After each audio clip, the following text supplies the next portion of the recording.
grab attention immediately, a local property management company sent Marcus Chun an invoice for $350.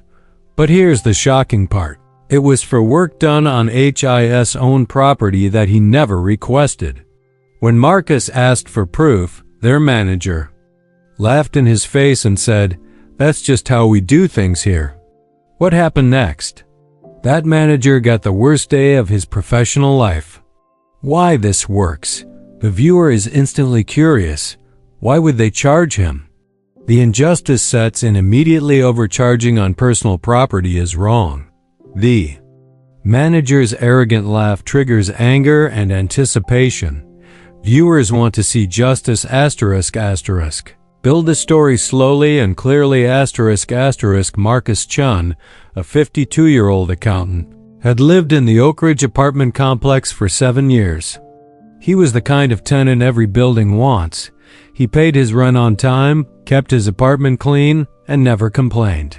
He knew Mrs. Henderson, the elderly landlord, personally. They'd have coffee sometimes. It was that kind of community. On a Tuesday afternoon, Marcus found an official invoice slipped under his door from Oak Ridge Property Solutions, the management company that took over the complex 6 months ago. The company was run by Derek Paulson, a sharp-talking businessman in his mid-40s who had big plans to modernize the building. The invoice read, "Emergency plumbing repairs, Unit 412, $350. Marcus lived in Unit 412. He stared at the paper, confused. His plumbing was fine. He hadn't requested any repairs. He'd actually had his sink serviced just 2 weeks prior by his own plumber, and everything was working perfectly. His hand shook slightly as he picked up his phone and called the management office. A receptionist transferred him to Derek Paulson immediately, which was odd, since usually these things took days. "Mr. Chun, hello?" Derek's voice was smooth, rehearsed, like a salesman who'd made 1,000 calls. "I see you're calling about the plumbing invoice." "Yeah, I got it, but I didn't request any repairs," Marcus said, keeping his voice calm. "My plumbing is working fine." "Can you send me proof of the work?" There was a pause. Then Derek laughed a short, dismissive laugh that made Marcus's jaw tighten. "Look, Mr. Chun, we do preventative maintenance here. It's part of our modernization plan. Everyone's getting it. You should actually be thanking us." "I didn't authorize this work and I shouldn't be charged for it," Marcus replied, his voice steady. "I need to see the invoice details and proof of service." "It's already been charged to your account. Next time, just pay it when you see it," Derek said coldly. "We're trying to improve this building. If you don't like it, there are plenty of empty apartments." The line went quiet after he said that Marcus had lived there for 7 years. He paid his rent without question. And this man was telling him to leave because he was asking for proof of work he never requested. That's when Marcus realized something important. Derek wasn't just being rude. He was being confident. Too confident. Like he'd done this before and gotten away with it. Make viewers emotionally invested over the next week. Marcus decided to investigate. He started simple. He went down to the management office and asked for the detailed invoice. Derek wasn't there, so the receptionist, a young woman named Sarah, pulled up the records nervously. "We don't have detailed paperwork," she admitted quietly, refusing to make eye contact. "Derek handles most of the billing. He just submits these charges every month." Marcus asked to speak to Derek again. This time, Derek's tone had changed. He was annoyed. "You're making a big deal out of nothing. The work was done. You can't prove it wasn't." But Marcus had started gathering proof. He had photos of his perfectly functioning plumbing. He had text to his own plumber showing the recent service. He had his lease agreement, which clearly stated that the landlord was responsible for major maintenance, not tenants. Then Marcus did something clever. He called the city's building department and asked about plumbing permits. For any emergency plumbing work done in the city, There had to be a permit filed within 48 hours. There was no permit. Marcus went back to the management office. This time, he brought documentation.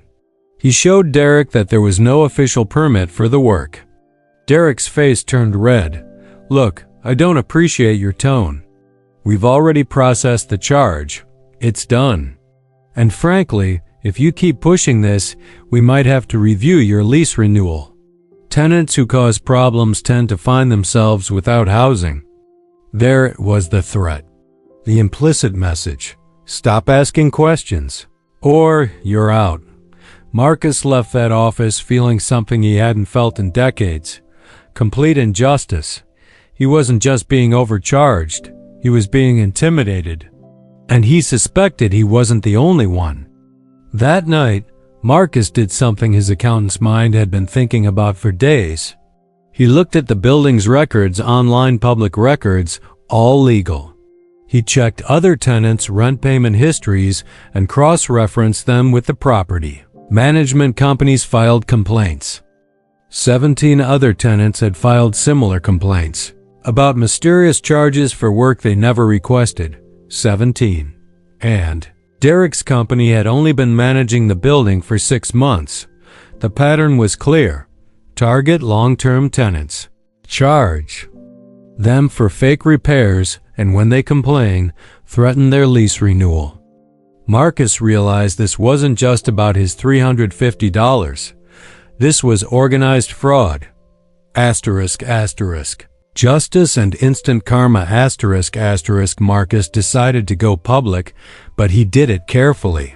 He reached out to a local news reporter he knew, Jessica Wong, who covered consumer protection stories. He gave her everything.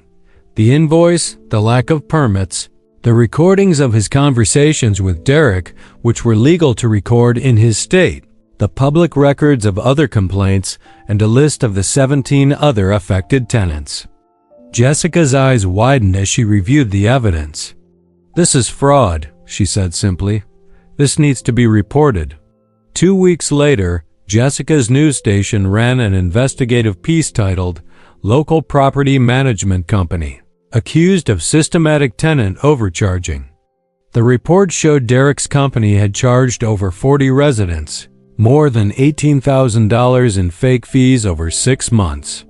It included interviews with elderly tenants who couldn't afford to fight back. It showed Derek on camera refusing to provide proof of service, which only made him look guilty. But Marcus wasn't done. He filed a formal complaint with the state's Attorney General's office and shared all his evidence with other affected tenants, helping them file their own complaints. Within 48 hours, the state launched an official investigation. Within 2 weeks, Derek Paulson was served notice that his property management license was under suspension. Pending investigation, the building's residents held an emergency meeting. Mrs. Henderson, the original owner, showed up. She'd been kept in the dark about Derek's practices. She was furious.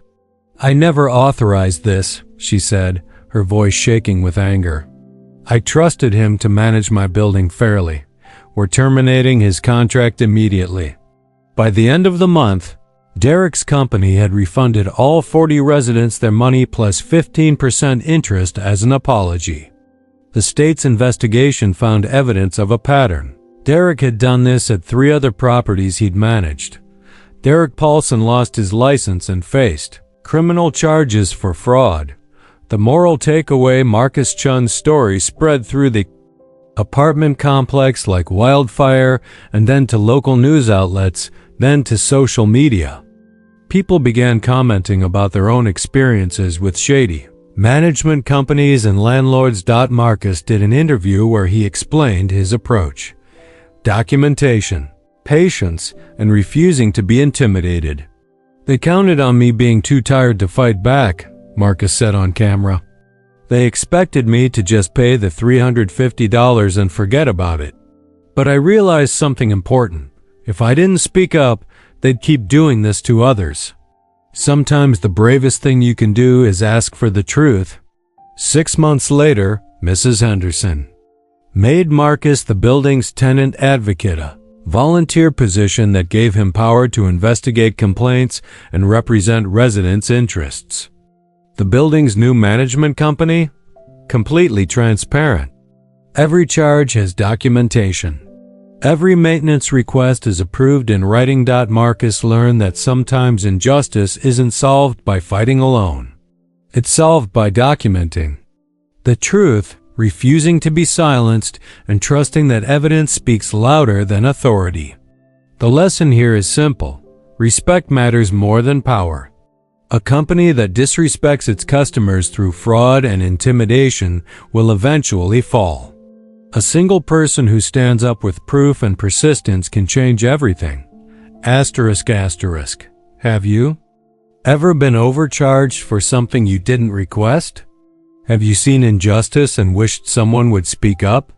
If Marcus Chun's story inspired you to stand up for what's right, smash that like button and subscribe to our channel so you don't miss stories about everyday people taking on big problems.